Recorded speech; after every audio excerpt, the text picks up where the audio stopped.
Hello guys, তোমরা সবাই কেমন আছো? আশা করি ভালো আছো। আমরাও খুব ভালো আছি। বড়দের প্রণাম জানিয়ে, ছোটদের ভালোবাসা জানিয়ে আর আজকের ব্লগটা স্টার্ট করছি। আর দেখো, এখানে আমি স্নান টান করে গুপুকে স্নান করিয়ে খেতে দিয়ে তারপর এখন মা পিঠা বানাচ্ছিল। এটা একটু অন্যরকম পিঠা, ঠিক আছে? এটা আমি ফার্স্ট দেখছি আর কি।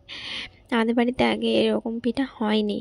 এই যে দেখো, তারপরে আমি বসে পড়েছি পিঠা করতে। মা করছিল একা একা, তারপরে আমি বলি দেখি আমি একটু করি। দিয়ে এই যে আমি পিঠা আমি এমনিতে মা যেরকম করে আমি সেরকম করতে পারি না, যেমন পারি আর কি এরকম করে দিই। আর করছিলাম, এই যে দেখছো। আর আমার বোন বলছে কত সুন্দর পিঠা করছে। এই যে আমি তেলে ছেড়ে দিয়েছি।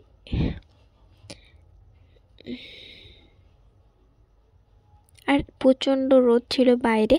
আর এই কাঠের আগুনে করতে পিঠে খুব ভালো লাগে। তাই জন্য মা বললো যে গ্যাসে করার থেকে কাঠের আগুনে করবো। আমি বললাম ঠিক আছে, করো তাহলে।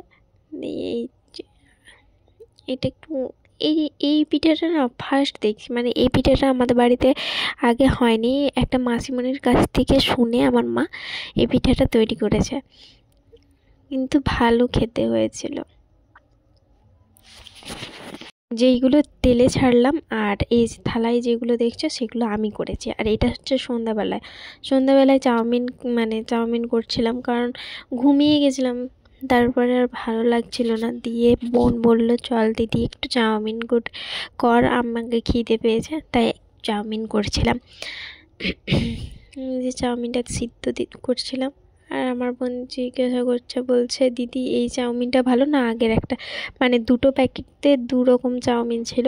তাই আমি বলছিলাম যে আগের প্যাকেটের চাউমিনটা একটু মোটা আর এই প্যাকেটের চাউমিনটা একটু সরু, সেটাই বলছিলাম।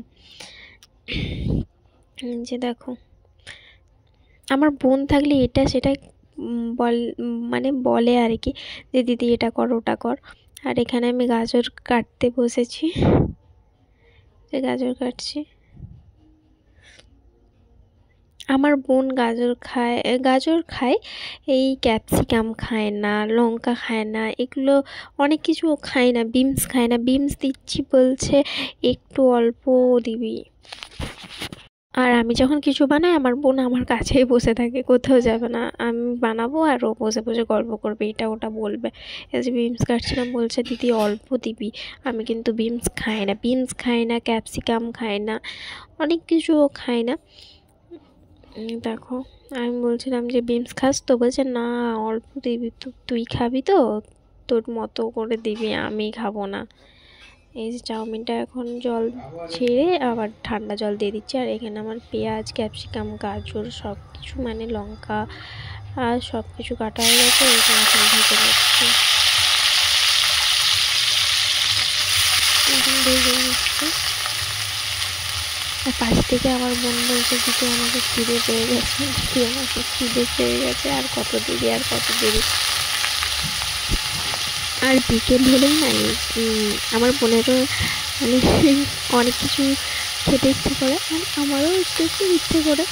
এবার হচ্ছে যখন বাজার বেরোনো হয় তখন তো খাওয়াই হয়, আর যখন বাজারে বেরোনো হয়নি তখন যদি বাবা কখনো বাজার যায়, তাহলে বলে দিই যে এটা আনবে, তখন আনে। আর যখন যায়নি তখন কী করা যাবে, তাই বাড়িতেই বানিয়ে নিই। এরপর আমি এক এক করে যে লবণ দিচ্ছি, লবণ থেকে নিলাম।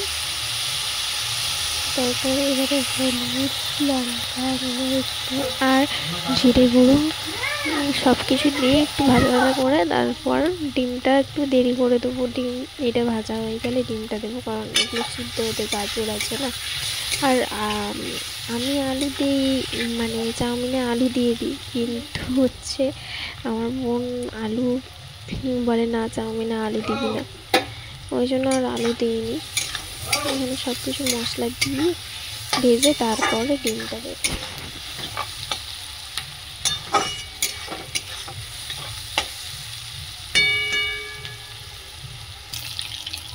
এই যে একটু ভাজা হয়ে গেলে এখন ডিমটা দিয়ে দেবো, ডিমটা দিয়ে দিয়েছি।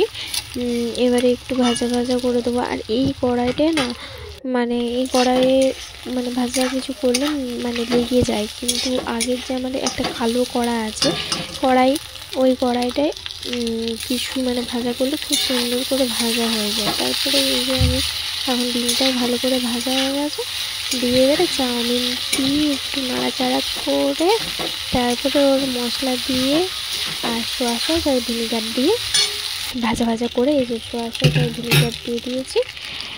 এখন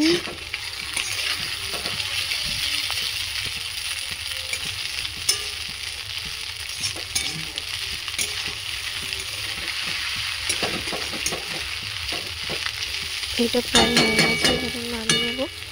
দেখো কেমন হয়েছে বল? হেভি হয়েছে একদম, খেয়েছিলাম। ওই নাম্বারটা তো লাগেনি গো। না ভুল বলছি। দারুণ একদম। ঠিক আছে, খা। আবার আর এখানে রাত্রেবেলা একেবারে চলে এসেছি। তারপরে মানে আমি চিকেনটা রান্না করতে পারি, কিন্তু মাটনটা আমি রান্না করতে পারি না, তাই মাই রান্না করছিল আর আমাকে বলছিল একটু নাড়াচাড়া করে দিতে, আর আমি নাড়াচাড়া করে করতে এসে ভিডিও করছিলাম। আর দেখো, আর আমার ভিডিওটা এই পর্যন্ত। যদি ভালো লেগে থাকে লাইক কমেন্ট শেয়ার সাবস্ক্রাইব করতে ভুলবে না। আর থ্যাংক ইউ ফর ওয়াচিং। আবার দেখা হবে কোনো নেক্সট ভিডিওতে। Bye bye, tata, love you all. সবাই ভালো থাকবে, সুস্থ থাকবে।